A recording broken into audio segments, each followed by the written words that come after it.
Let's cut the crap and be straightforward with this one. Ninja Gaiden 3 sucks, and those words shouldn't shock anybody who's played it. It puts a larger emphasis on story than the previous installments, but fails to deliver on anything meaningful in that regard, and the gameplay itself is not only bogged down by stupid conventions found in modern gaming, it's also stripped of much of the challenge and mechanical complexity that was core to the series. Fortunately, to their credit, Team Ninja took the L, listened to the criticism, and made a genuine attempt to fix as much as they could with the re-release Ninja Gaiden 3 Razor's Edge that came out 8 months later, so as I started work on this project, I was most interested in finding out how well that version holds up in particular. You could argue it's almost kind of pointless then to review Vanilla 3 at all, but I think everybody enjoys riffing on some stinky trash, right? The Mega Man X6 magnum opus I did is my most popular video for a reason, and on top of that, I'd say examining the faults of Vanilla 3 first is important in forming a proper assessment of Razor's Edge. This time around, we'll start with the story, which begins with the Japanese Ministry of Self-Defense and Ryu teaming up to investigate a terrorist attack in London. This attack is led by the Regent of the Mask, and after a duel between the two, Ryu gets his right arm inflicted by the grip of murder, a curse that thrives on all the lives he has taken and will kill him once it's infected the rest of his body. Throughout, the Regent and other villains taunt Ryu with his immense body count as a dragon ninja, no, not that body count, and this is where the core theme of the narrative comes into play. Is Ryu a bloodthirsty murderer? Hero or murderer?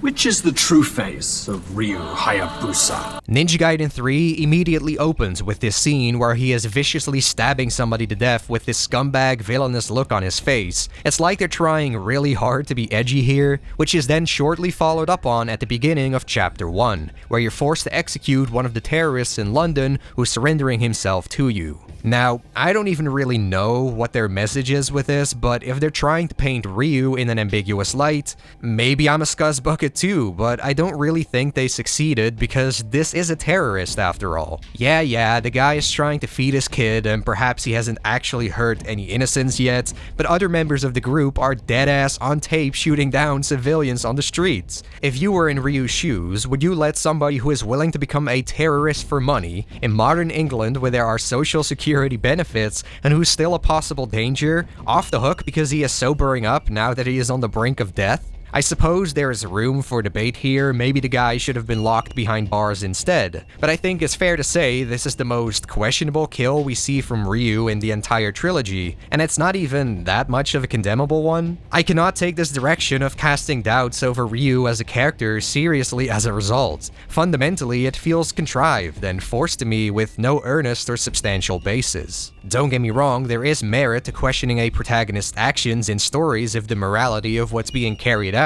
is a little muddier, but it's firmly established in Ninja Gaiden 1 and 2 that Ryu is a hero fighting evil. In the second game, the entire plot is about stopping the resurrection of what's basically Satan, and while Ryu was arguably more selfishly motivated in the first game, those he is seeking revenge against are, in no uncertain terms, evil. The Vigur Empire steals the locked-away Dark Dragon Blade from the Hayabusa village, and that thing is synonymous with hatred and despair. Sure, Ryu slayed a lot of people on these missions, but they were all trying to defeat a man who is out to save the world, and they would fight him till the bitter end. And the truth is, Ninja Gaiden 3's central antagonist really isn't much better. The gist of it is that a cult of alchemists, LOA, wants to end the world in order to create a new one with their goddess, no matter the sacrifice. They are deranged lunatics because the head of R&D, Cliff, and the chairman of LOA are so extreme that they killed their family members who resisted the idea and are using the youngest, purest child, Kana,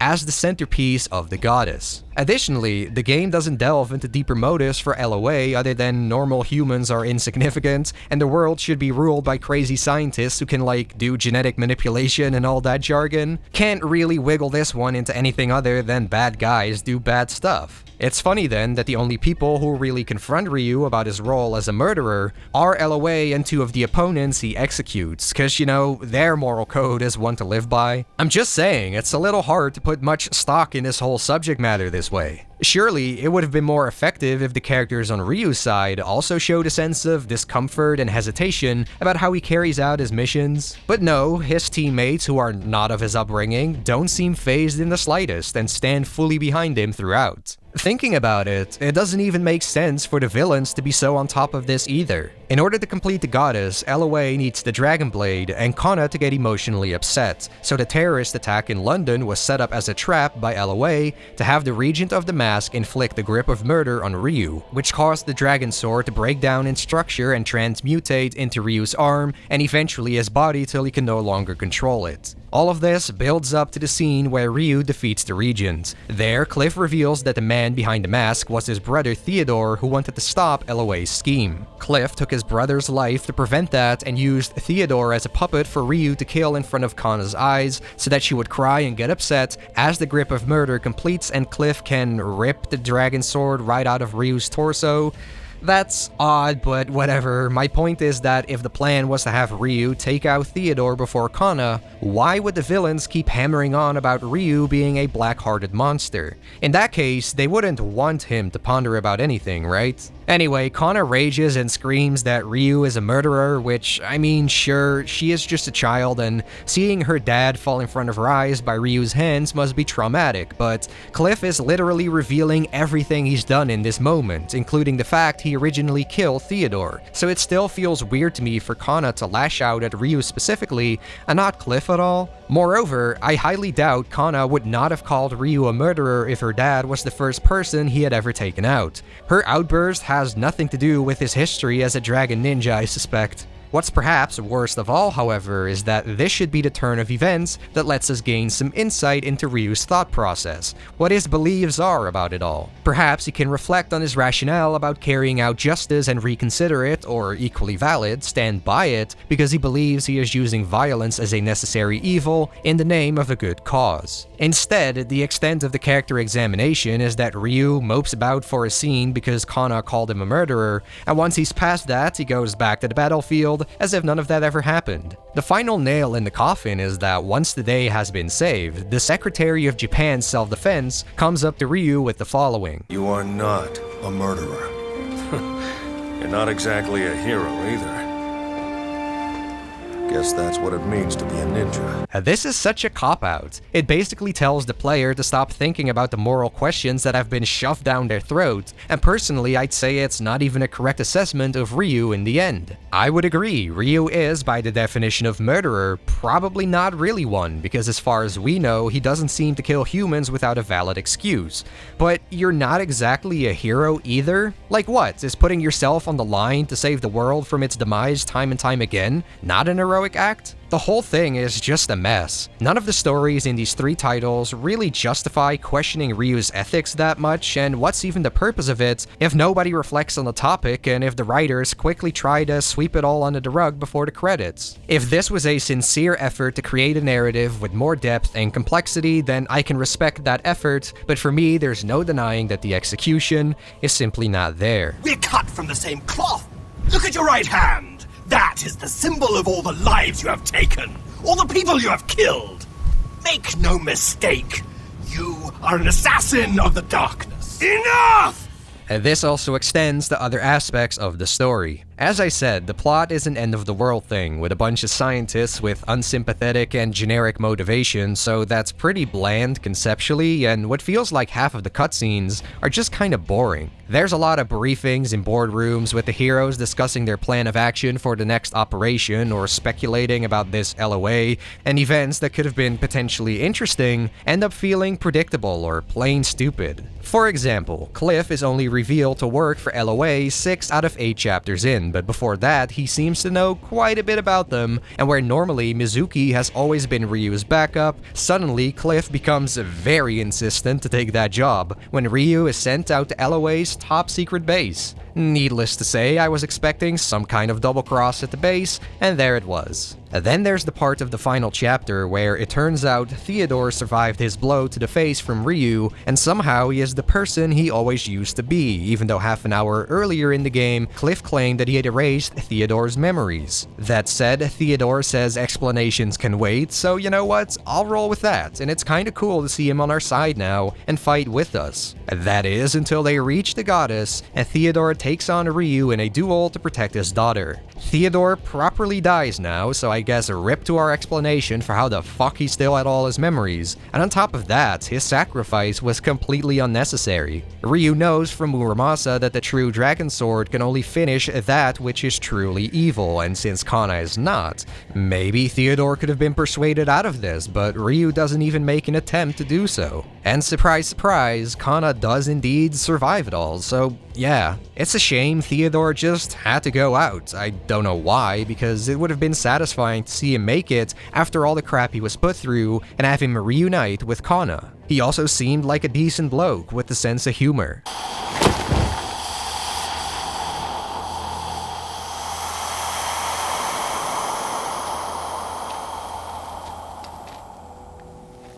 I suppose we should do introductions. In my opinion, out of the entire cast, I think Theodore, and by extension the Regent of the Mask, is probably the most entertaining character. How he physically expresses himself, the way he talks and taunts, there's charismatic, lively energy to him, and that sort of demeanor complements Ryu's more serious attitude. Well done!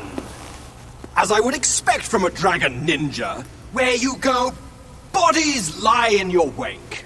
And you will join them. The dynamic between these two is enjoyable, though when it comes to Ryu's actual personality, it's strikingly off in this game. In the previous installments, he was a man of few words, only on rare occasions could you sense a hint of emotion from him, and he was all no-nonsense and laser-focused. He seemed a bit more talkative and open in Ninja Gaiden 2 than 1, but the differences were subtle enough that both portrayals felt in line. In 3, on the other hand, Ryu is very sociable, displays clear affection for people and their personal struggles, and lets out a good amount of emotion. While I'm on board with him becoming somewhat more expressive and receptive, changing him so significantly that I swear I'm watching and listening to somebody else entirely is quite jarring. Plus, all of this change occurred off-screen between games, which only exacerbates the issue. If they pushed some development in that direction over the course of this story, then I'd be singing a different tune. But essentially throwing out Ryu's established character to the degree he is now touched to be seen as a father figure by Kana and sentimental about the idea of having a family, and that he weeps when he is called a murderer by her, I don't buy it. And I cut him down. I killed Kana's father right in front of her. She called me a murderer. I'm looking for a greater fiend named Oku. Do you know him? Why are you looking for him? I'm going to kill him. I'll admit this much, I'm a sucker for wholesome bonding moments, so I did find the scenes where Kana and Ryu do so to be endearing, but it's not natural for them to be all close so early. If Ryu was standoffish at the beginning, gradually showed signs of becoming more receptive to Kana, and ultimately tossed that paper shuriken she made for him back at her as his way of communicating that he does care for her and will always protect her, I think their relationship would have felt more earned, rewarding, and appropriate for Ryu's character. I also don't understand the obsession with a new potential love interest in every title when the chemistry is skin deep and the woman is basically forgotten about after game's end. Granted, Mizuki is easily the best female companion thus far because she doesn't get kidnapped multiple times, only once, we're improving. She actively contributes, actually saves Ryu at one point, and since she is Kana's adoptive mother and Cliff's sister-in-law, she has very personal stakes in everything going on. She also doesn't look like she came straight out of a BDSM porno, so that helps. Nevertheless, being less shallow than Rachel and Sonya isn't exactly a high bar to clear, and while Mizuki is fine, you don't get the impression her and Ryu have this genuine click past their professional dynamic and really vibe with each other on a personal level, you know? The most authentic feeling connections are the ones Ryu has with his own clan, and I wonder why the series has always been so shy of showing and exploring these further. further. The chapter where you return to Hayabusa Village and fight Black Spider Ninjas with Momiji is pretty neat, and seeing her and Joe come out to assist Ryu in the final chapter when the curse is taking a toll on him in the heat of battle was probably a highlight for me. I was similarly fond of the scene where Ryu runs into Muramasa in the streets of Tokyo, and you can see the mutual respect these two have built up for each other. Small stuff like that somehow sticks out more in my mind than all the hours spent with Mizuki and Kana. Then you'd best get going. You must have faith in the Dragon Sword and yourself. Well, that's my thoughts on the story. I don't need to elaborate any further, I think, so I guess that finally brings us to the gameplay, and the first complaint I want to address is that Ninja Gaiden 3's ambition to be deeper and more cinematic has also negatively leaked into the gameplay. Regrettably, we've got walkie-talkie segments now. Lovely. This crap is already contentious for titles with stories that don't suck balls, and I'm fairly confident nobody appreciates it when your story does suck balls. I don't get the impression these bits are cleverly arranged to disguise load times, and there's nothing about any of the dialogue that could not have been delivered without disconnecting the player from Ryu. That's essentially what's happening. Suddenly, Ryu makes a decision of his own to slow down, and the player has no other choice than to agree with it. A few of these parts are so damn long too, with your walk through the Hayabusa village being especially egregious, clocking in at 3 whole minutes. It's nice to see some of these folks and gather a sense of the overall atmosphere of Ryu's home, but it would have been nicer if you were free to do so at your own pace. Another variant of these segments are when the curse acts up.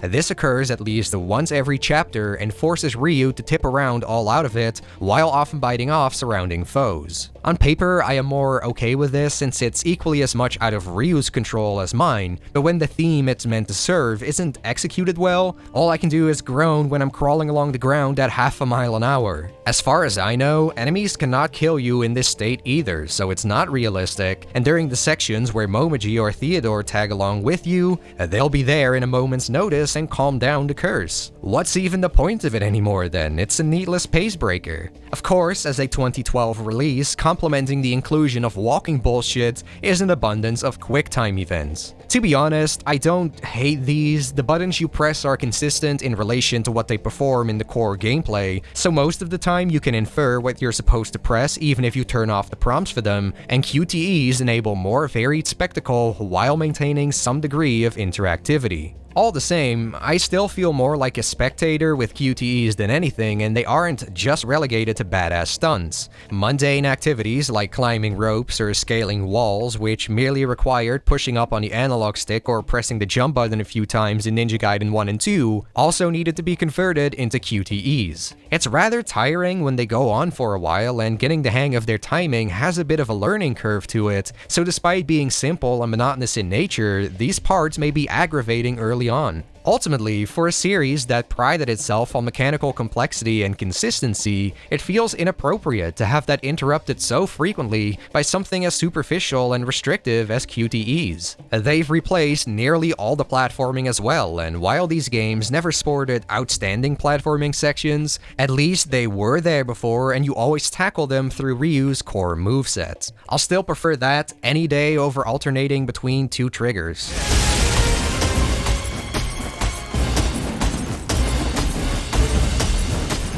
Man, there's barely speaking of level design anymore in Ninja Gaiden 3. Hidden collectibles and nooks and crannies off the beaten path are nowhere to be found, and neither are stage gimmicks or hazards. There are 2 blacked out caves where you slash bugs to light up the area, and that's where the creativity peaks. Beyond that, each chapter consists of kill rooms and halls where you fight regular enemies, broken up by QTEs and other set pieces like rail shooting with the bow or chase segments. Outside of some trial and error deaths you can suffer, none of these are consequential and nearly play themselves once you know what's ahead or expected of you. For instance, when you need to take down airborne enemies with the bow, all you gotta do is mash the lock-on and fire buttons, because Ryu always flawlessly targets every threat around him without a hint of aiming required from you. These sorts of sections could have used more substance, but they're brief enough and they do inject some variety at least. Variety that's kind of welcome actually, because not only is the level design bland, the game overall is lacking in diversity and a slog to get through.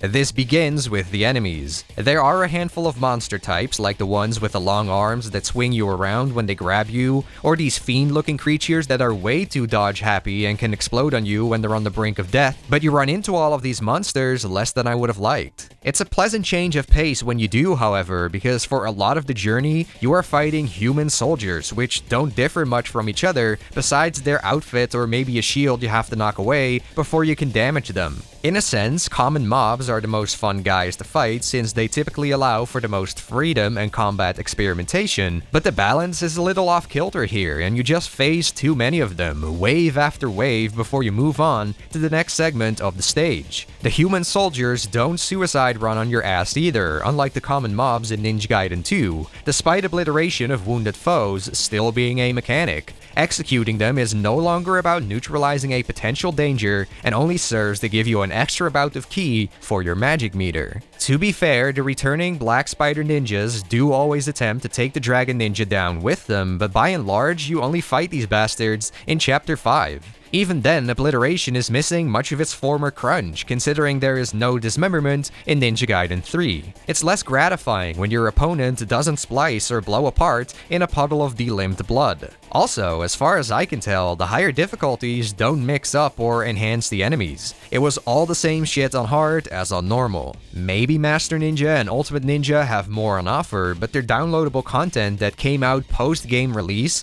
and it shouldn't have to come to those to finally have more enemy variety. Believe it or not, even a few of the bosses have you taking out groups of enemies as a major part of them, as if we didn't have enough. The Black Spider Witch is the epitome of this. She is a standout moment in the game because of her sheer size and you fight on various parts of her body, but otherwise she is one of the most unremarkable encounters. She's got competition though, because almost half of the bosses in Ninja Gaiden 3 are more focused on being grand and visually striking. Now, I think everybody enjoys some well-orchestrated spectacle, but if you take, say, Metal Gear Rising, these parts are usually a segue to a different phase of, or a climax to the battle as a whole. Between all that resides the depth of a proper boss. These fights in Ninja Gaiden 3 are set up similarly, but are thin on the substance. They're predictable, with obviously telegraphed and simple-to-dodge attacks filled with QTEs, and typically have like 1 or 2 checkpoints, so even if you manage to die, you're losing minimal progress.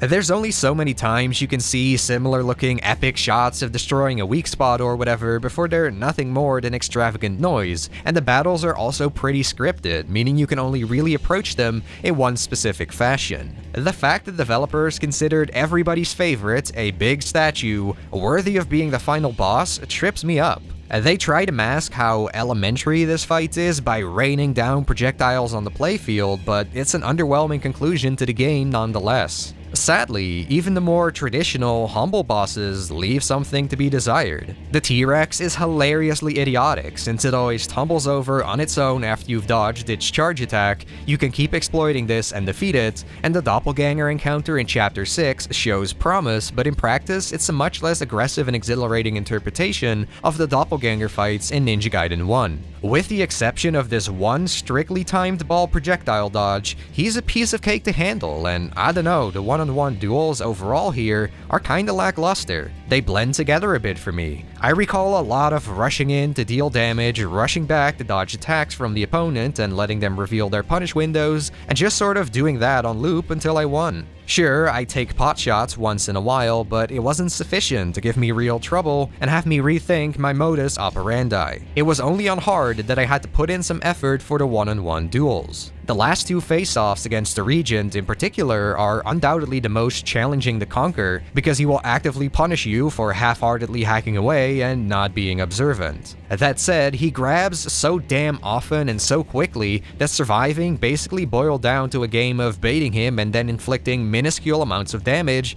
rinse repeat. Other strategies didn't cut it, which, is fine, but the Regent doesn't really have that much in the way of interesting or tough to avoid attacks outside of his grab to spice and shake things up. It started feeling more like a test of patience. Still a decent battle, but I think it sums up a lot that it's one of the best bosses in the game. You also fight the Regent on 4 separate occasions, and while the first 2 are easy and there are differences between all of them, they're too alike that it comes across as filler. Now, you might be fooled into thinking the bosses in Ninja Gaiden 3 are actually tougher than in prior entries, but if you did get that impression, it's more than likely because restorative items are cut altogether. Try beating the bosses in Ninja Gaiden 1 and 2 without using those and see if you still feel the same. Anyway, on one hand, I commend this bold cut. Taking away the crutch of healing items from every player means they can no longer drip feed themselves through difficult segments and must simply meet the demanded skill threshold to progress. Before you call me an elitist prick, I'm more so coming at this from the angle that oftentimes you'll appreciate, or despise I guess, enemy and boss design a lot more when you actually have to respect them and really learn their intricacies. On the other hand, it is a harsh omission, more so when you take into account the game was aiming to be more accessible and casual friendly. I think the more suitable compromise would have been to penalize the player with a lowered rank for utilizing items. People who never were going to care can still resort to them if they're struggling, while those who do want to dive deeper and master encounters are given an extrinsic motivation. This had been a practice in the genre for the last decade, and it's yet another reason why Ninja Gaiden could really use a dang ranking system overhaul. 3 though just yeeted the concept and doesn't have such a system at all. Oh, and buckle up, cause that's not where the act of streamlining and stripping down elements stops. Remember how the previous installment had 8 different weapons to play around with? That was pretty lit, right? Now, what if I told you that that number here has been reduced to 1, the fucking dragon sword / functionally identical blades that replace it? That's not a joke, I'm dead serious, and it's a massive disappointment. The thing has received some new combos but lost others as far as I'm aware, so it ain't as if the developers put all they could muster into this single weapon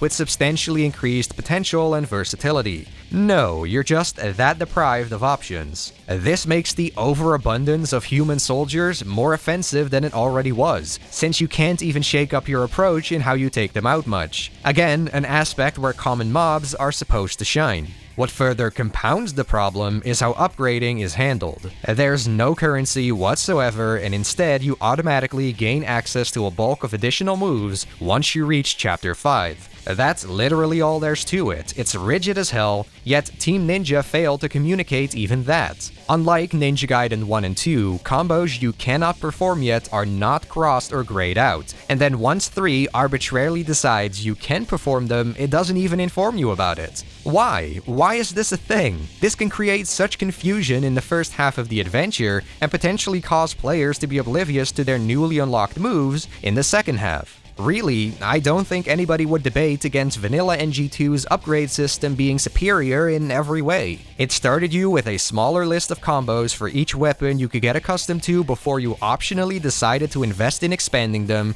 and skillful play was rewarded with more essence and thus the privilege of leveling up your gear sooner. It was easy to grasp and offered a decent amount of freedom and choice. What 3's done manages to invert these two qualities. I think that deserves a round of applause. I'd be remiss not to mention the game did receive 2 DLC weapons a month or so after its release, the Falcon's Talons and Eclipse Scythe, but if we're generous and factor them in, that's only 2 extra weapons which are recycled from the second title to boot. Eating good, we still ain't. Between the Falcon's Talons and Eclipse Scythe, I think the former is also vastly outclassed by the latter now, which is gonna make sense in a bit. So, Ninja Gaiden 3 decided to remove Essence, and by extension, the old ultimate techniques are no more. Part of me is fine with this. I've noted in the previous reviews that I think the implementation of Essence charging was not balanced right, making UTs quite spammable and abusable, when ideally they should be something considerably more reserved. Regardless, it is a bummer they simply scrapped this unique concept rather than attempt to improve it. To compensate, however, we've got this new steel-on-bone mechanic where the camera zooms in all slick and Ryu instantly dispatches the enemy by cutting them in half, or at least that's the idea because there is no actual dismemberment. This takedown can then be chained onto other foes if the next slash of your weapon manages to connect, and so that's essentially the new dominant strategy for getting rid of enemies the most efficiently.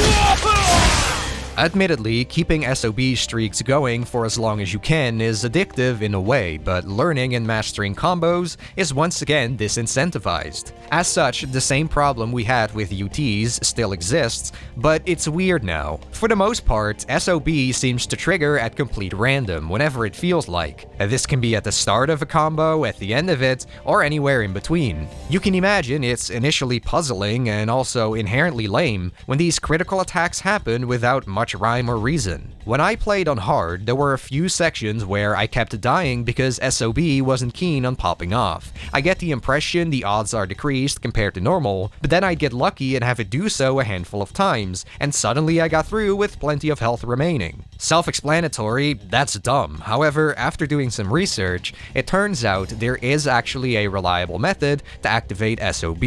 Sliding into an injured enemy and catching them in the air with a heavy attack. And this is not explained at all though, and if that was done to prevent players from spamming SOB, maybe don't create such an overpowered mechanic that you have to withhold information about how to purposefully take advantage of it. Now, to tie this back into the earlier point about the Falcon's talons being outclassed, you can only chain SOBs with this weapon when the first SOB triggers randomly. If you slide into an enemy to deliberately trigger it, for whatever reason you cannot chain into another SOB.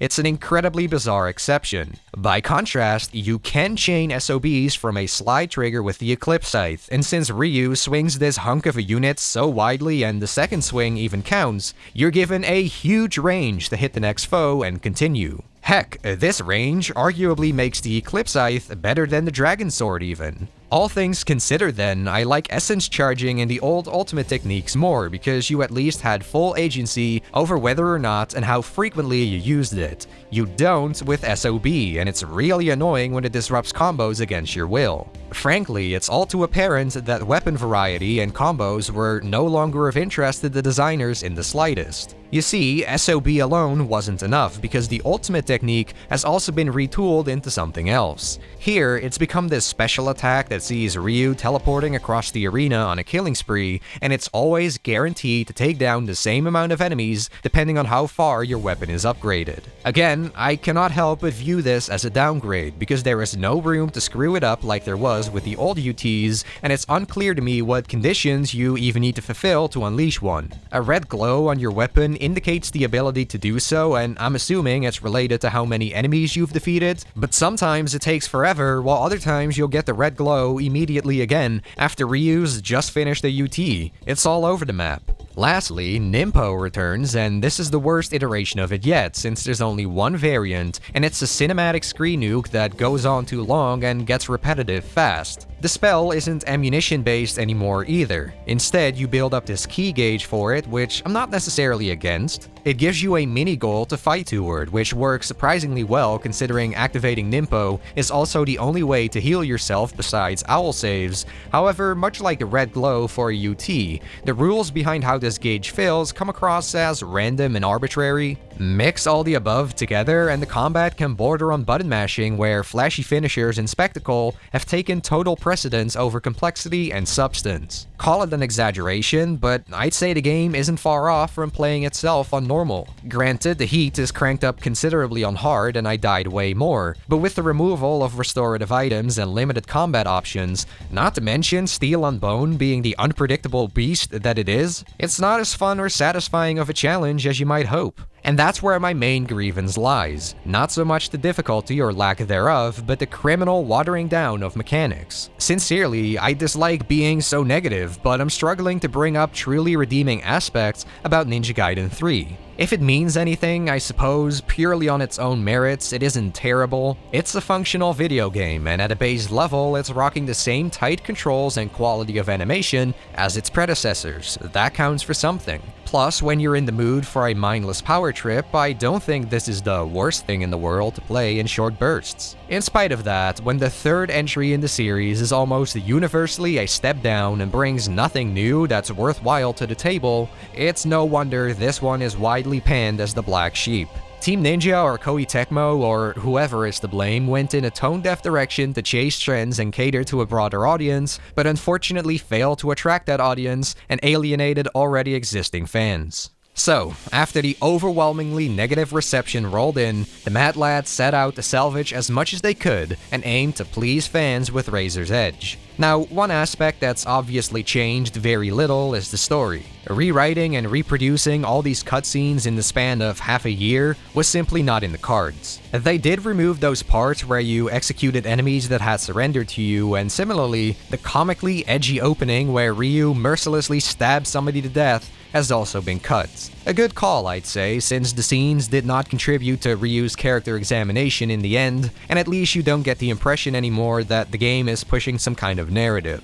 As such, the morality theme of the story feels even more fruitless, but who cares when it was asked to begin with? Moving on to where the real improvements are then, the gameplay. With a few exceptions like the escapade through Hayabusa Village, most of the walking segments now allow you to run at full speed, which is much appreciated, and since there are no ill side effects that come from it, shows that this time wasting served no practical purpose in Vanilla 3. The majority of quick-time events are still present, but all the rope and pole climbing is gone in favor of simple bridges connecting the two endpoints, and though the wall scaling stuff remains, the timing is more forgiving now, and if you mash the triggers, Ryu's tempo is up significantly, making these bits less bothersome. Overall, some of this boring nonsense from Vanilla 3 lingers in Razor's Edge, but I think the developers largely did what they could to get rid of it, and it's certainly better. The one exception are the moments the grip of murder consumes Ryu. Now you get warped to some kind of shadow realm where you fight hordes of enemies, with your health slowly draining. I'll take it over cutting up foes with 50 bottles of whiskey chugged down, that was active torture, but halting stage progression for more combat in a flat, featureless arena, and with no new enemies or anything, isn't great either. I feel like turning the curse into something advantageous to the player with a devil trigger form of some kind would have been the more compelling alternative. Let Ryu really tap into that dark energy that's consuming his body, like Jack could after being pumped full of dark eco in Jak 2, you know what I'm saying? But if not that, having the curse simply drain your health during encounters that take place in the proper level itself would have been a suitable compromise. Speaking of levels, they haven't been altered really, so they're the same standard square spaces and hallways you fight foes in as before. This is definitely an aspect where Razor's Edge still fails to measure up against Ninja Gaiden 2, which for a good chunk of the adventure had more diversity in its layouts and terrain, and also allowed you to travel back or ahead in stages to possibly gain a tactical advantage over your opponents. In Vanilla 3 and Razor's Edge, everything's always blocked off and you have to deal with enemies where they spawn. Furthermore, there is an attempt to incorporate exploration with the addition of collectibles, but that can only do so much when the level design was not built with them in mind. Either the collectibles are in plain sight, a camera spin away, or tucked in some obscure or camouflaged corner, so I would tirelessly check every square inch of each area running into and along edges of the map and whatnot to make sure I missed nothing. It's not very organic. A handful of them are hidden a bit better and less awkwardly, but they are the exception rather than the rule, I'm afraid. One collectible you can find is the Crystal Skull, which teleports you to confined, reused locations from the previous titles, where you have to survive an onslaught of opponents and face off against the past boss. These are pretty challenging and hard to complain about since they are optional, but personally I was not too excited by the prospect of yet more combat that grinds progression to a halt and engaging with a bunch of old bosses again. The karma points you receive are not worth it to me when just playing through the campaign.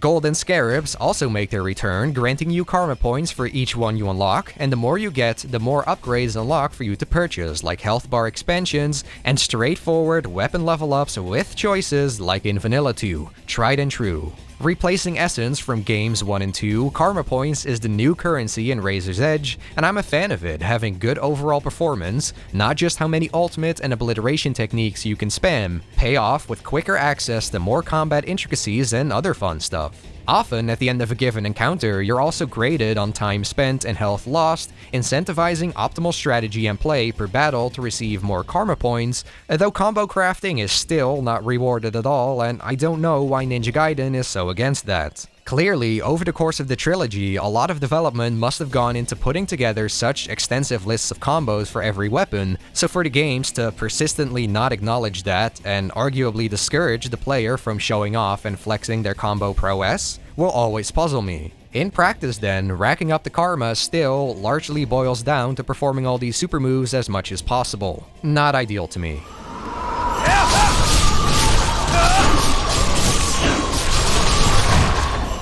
Thankfully, at least there are more weapons at Ryu's disposal again. These are doled out throughout the campaign, some gated behind certain golden scarabs quota you need to fulfill, and while you might not get to use all of them as much on your first playthrough as a result, your scarabs count never resets, so everything stays unlocked for purchase on any future playthroughs from the beginning, including on higher difficulties. I think that's a respectable balance, since it incentivizes exploration and prevents newcomers from being overwhelmed by a huge pool of options from the beginning. Plus, moves you cannot do yet are grayed out again, so it's all pretty much coming together like it used to. It's a breath of fresh air to have more toys to fool around with again after Vanilla 3, but the bad news is that they're all from Ninja Gaiden 2, and the Vigorian Flail and Tonfas didn't make it over. That leaves us with 6 weapons, none of which are new, compared to the 8 in Ninja Gaiden 2, half of which were new, and the other half that originated from the first installment were further fleshed out. Of course, the weapons in Razor's Edge are as fun to use as they've always been, but they aren't substantially different, and that's a bit of a letdown. Some of their properties and combos have been remixed and changed, and it's neat seeing fresh animations for these weapons in the context of Ninja Gaiden 3's original mechanics. But coming off of 2 shortly before this, I undeniably felt a lot of been there, done that.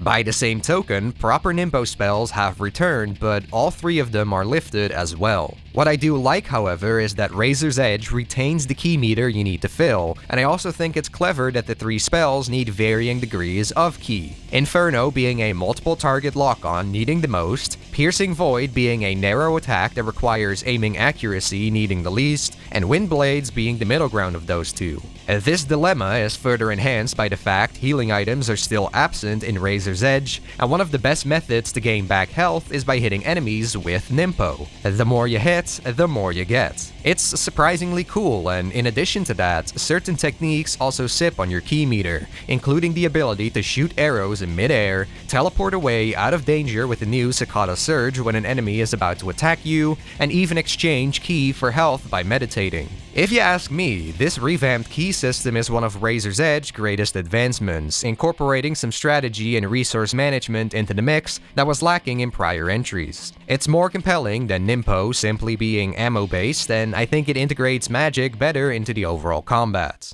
Another mechanic that's been smartly reworked is Steel on Bone. In Razor's Edge, SOB activates when an enemy tries to grab you with this red aura on their hands, and you counter that with a heavy attack within a brief time frame. This is a straight improvement over Vanilla 3's implementation, simply because SOB is no longer a random occurrence and doesn't interrupt your combos when you didn't ask for it, unless an enemy just so happens to go red aura as you attack. But yeah, I think countering is an inherently satisfying stunt to pull off for many people, and while you could argue SOB is not a reliable mechanic since it's out of the player's hands when an enemy goes red aura, that frankly doesn't bother me. The rules are crystal clear now, and given SOB's devastating capabilities, I don't even think it should be consistently exploitable. Dismembered foes are also more eager to go red aura, so that's worth looking out for as well. And actually, I'm completely ignoring how you can in fact bait enemies into it by meditating. The thing is, I feel conflicted about that for the reasons stated just now. On one hand, acquiring the distance and breathing room needed to meditate without being hunted down can be tricky, but especially on the lower difficulties, you can get away with it quite okay, and it's very tempting to abuse. Still, you can pretend this doesn't exist if you don't want to spam SOB, and it's no longer possible to chain onto other targets indefinitely either. 4 is the maximum cap when a weapon is fully upgraded, and I approve of this limitation. Enough to maintain the wickedness of chaining SOBs, but also some needed restraint. One tweak I'd make, however, is for the larger monsters not to have a red aura. As is, you can initiate SOB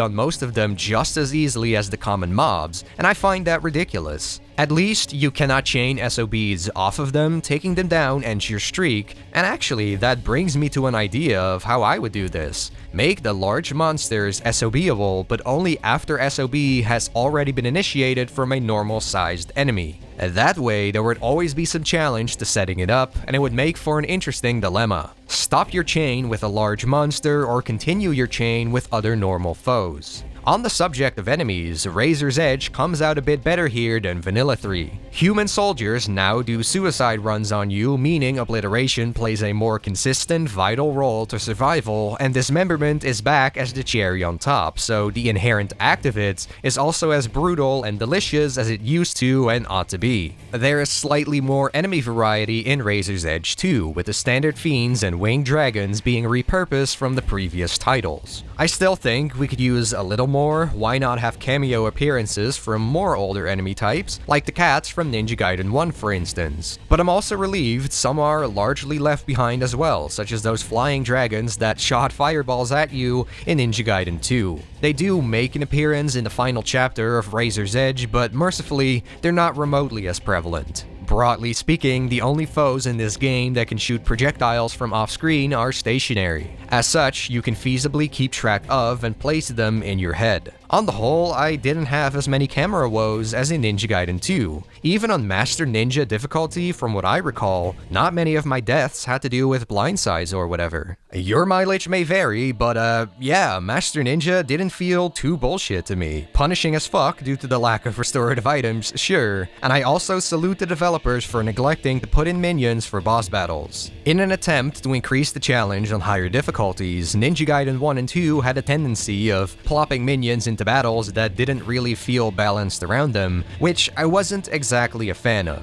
Despite that, I'm not letting Razor's Edge off the hook either, because I do think the bosses overall have actually gotten worse compared to Vanilla 3. Basically, they've been made harder across every difficulty setting, which sounds positive on the surface, but it's kind of the opposite when the bosses are poor or questionable in design. The final encounter in Razor's Edge is infamous for how awful it is. The phase where you kill enemies to unleash the Dragon Nimpo was nothing in Vanilla 3, but now you need to kill like 3 times as many of them to fill your key gauge. The fiends you fight are also really sketchy to hit, they have a serious knack for dancing around you and dodging attacks, and all that while you're avoiding the arms from the goddess and the bombardment of projectiles. In conjunction with the camera you can never quite position to let you oversee everything, outlasting this war of attrition came down to a lot of luck and praying for the best. What a diabolical dog show to go out on. The one-on-one duels are another major source of tedium and frustration. I'll clarify, they're not that bad on normal, but as you climb the difficulty ladder and reach Master Ninja, they can all kill you in only a small handful of hits when they, of course, might as well need 10 million to die. And getting killed is nothing short of a chore because all these fights are pretty much like the Regent in Vanilla 3. Wait for their sometimes not so easily readable save punish windows to sneak in a minuscule amount of damage and do that over and over because these bosses will take you out if you get impatient and even slightly greedy. Encounters like this that drag on and where a few minor slip-ups mark your death are more monotonous and restrictive than fun or exciting, and pretty much every one-on-one duel in Razor's Edge is like this. You can use Steel on Bone on some of these bosses to speed up the battle, but how often they go Red Aura is at the mercy of the game, and if the most effective strategy to win fights is pulling off the same counter maneuver again and again, that's not what I'd consider stellar boss design. It's a fine idea for one boss battle, but not multiple of them. The culmination of all this bullshit is when you're pitted against the whip chicks in Ayane's last chapter. Everything I've complained about just now applies here, but with the extra nuisance of having to handle 3 opponents. To aid you in this task, the developers implemented a toggle for this encounter specifically that switches the camera's focus between the 3 targets. However, your attack lock-on still operates independently. It's quite unintuitive to have the camera focus on one target when your character can still aim for another. On Master Ninja, this was a low point for me. Taking a previous boss and facing you off against 3 simultaneously is a lousy way of raising the stakes, and it took me an hour and a half of constant attempts to beat.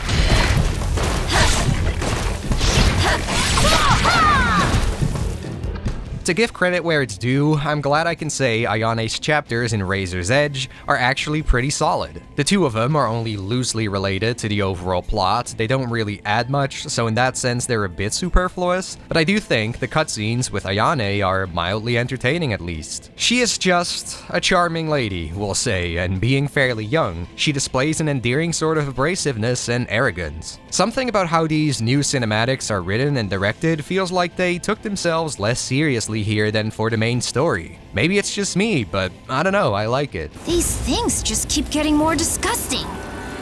You don't have much time.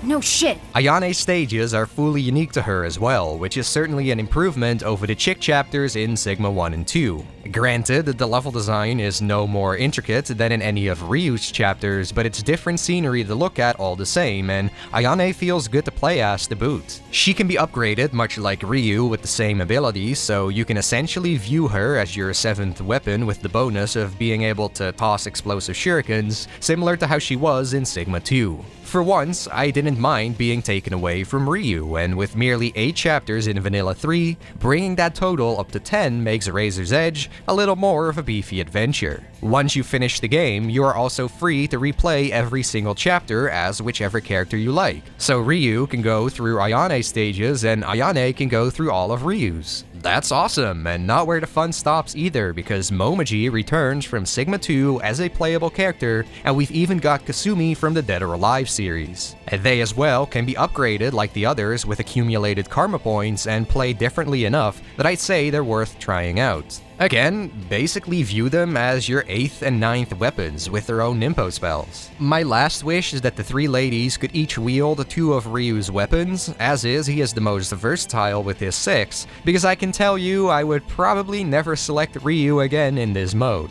The animation workload would be enormous, I understand, but do a man a favor, please. Another aspect I appreciate about the chapter challenge mode is how the levels are streamlined even further, with complete removal of all the walking stuff, the Grip of Murder Hell Arena parts, and even many of the QTEs and chase segments, making for quicker and less tedious run-throughs. Nearly all the focus is on core combat, which is a godsend for replayability, doubly so when you're trying to S-rank everything. This can be an excellent way to squeeze more lasting appeal out of Razor's Edge, though it is dumb that your Golden Scarab total multiplies your final karma score. It's basically not even worth going for S-ranks until you've acquired all 50 scarabs. Whoever came up with that idea is kind of an asshole, but I digress. If you're looking for even more replay value after the chapter challenges, the arena-style missions from prior entries are here and accounted for once again. These are actually already available in Vanilla 3, albeit as DLC packs, but you can only play these missions as your custom ninja character. This motherfucker starts out super weak, has a laughable combo game with his weapons, and only grows stronger and more versatile as you gain experience points and level him up.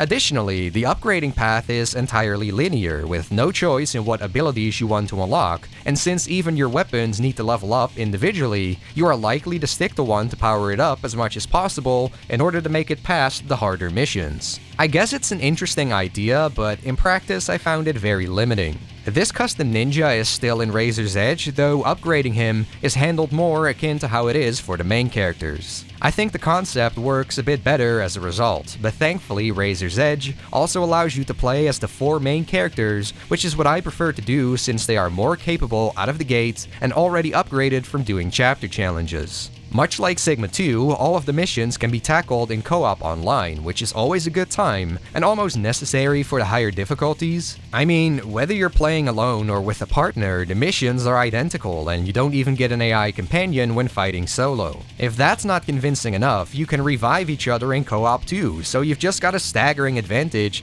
with 2 players. Missions that kicked my ass when I was by myself became a hell of a lot more manageable when I got Frank from Knuckles Channel's 3 and Knuckles to join me, and he'd never played Ninja Gaiden before. So yeah, this can make for an enjoyable side mode to sink your teeth into. There's over 70 missions as well, all included in the base game of Razor's Edge, so have at it. Just make sure to get somebody along for the ride. If you are not the type to work together, however, in an unexpected twist, Vanilla 3 and by extension Razor's Edge also introduced a versus mode to the series, the so-called clan battles. This is exactly what it sounds like. You pick one of 5 maps and then duke it out against your opponents through the Ninja Gaiden mechanics you know and love. You have to use your custom ninja here, which is disappointing, but at least the minimum and maximum level can be set when you create a lobby to even the playfield to your liking. That said, the mode is surprisingly fun to mess around in, finding ways to outsmart or fuck with your fellow warriors, and there are some cool layers here to mention. Arrows and shurikens are limited resources, unlike in the main game, so you gotta use them more strategically, and you can find scarabs in the arena for karma points, which can then be stolen by others when they kill you.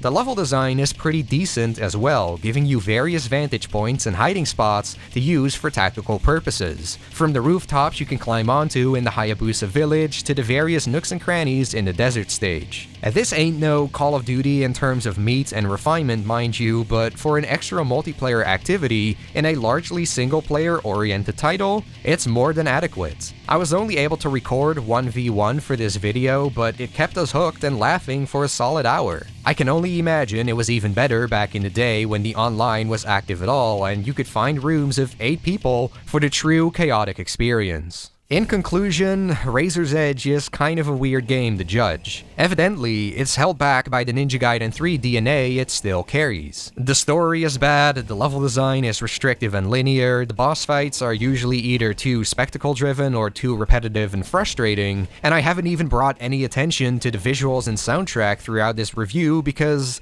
well, I feel ambivalent about them. Sure, the graphics from a technical perspective are great and boosted over Ninja Gaiden 2, but at the cost of a rather fluctuating frame rate, and the environments themselves are unremarkable, I think. I quite admire the Black Narwhal level. It's a memorable setting to destroy giant warships in the middle of the ocean, but outside of that, there's nothing too imaginative about the labs of LOA or the generic jungles of Abismo Island, you know? The soundtrack also didn't grab me. It suits the action on screen with intense guitars or orchestra, but little of the music caught my ear in a way that I felt enticed to listen outside of the game. I enjoy the piece that plays during the region fights, and the main theme, Unmasked Hero, is absolutely fantastic, but that's about it for me. There aren't that many specific tracks for stages to set a certain mood or atmosphere for them either. Instead, you'll be hearing the same stuff at various bits and parts throughout the adventure, making the score seem more like a generic collection of pieces applied without much intent or purpose compared to Ninja Gaiden 1 and 2.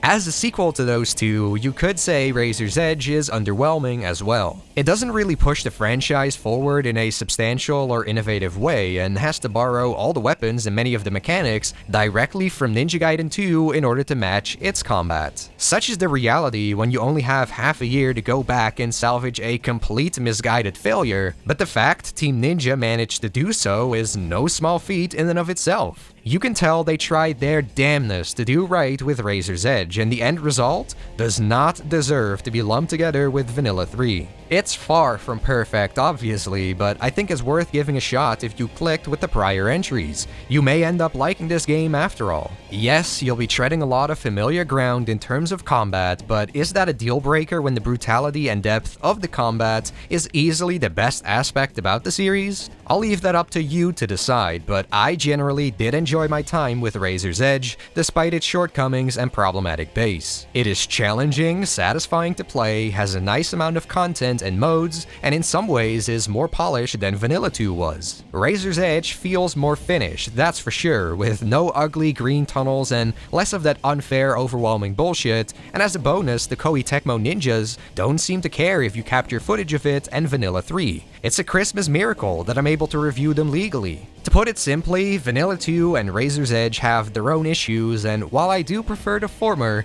the latter doesn't fall that far behind for me.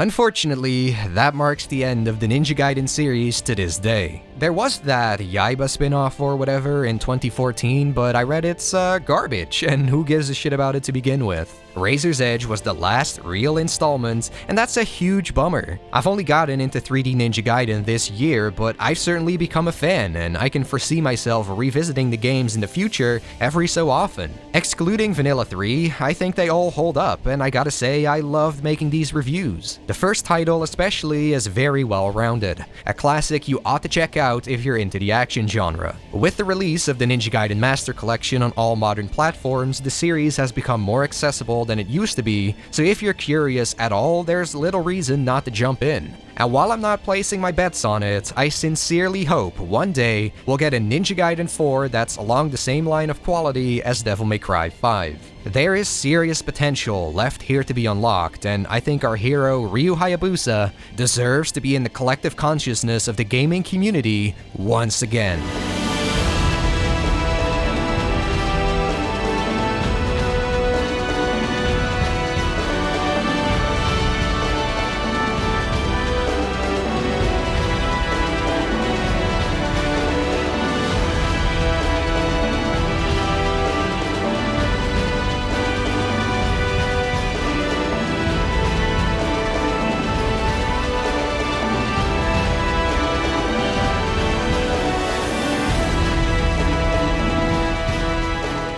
Yo, thank you for watching and making it through this video. You seem to enjoy my content if you could, so consider pledging on Patreon. I have one universal tier of $1 per video, not per month, so no charge without content, and your contributions really help support me and the channel. Whatever you do though, I wish you a great day, and take care.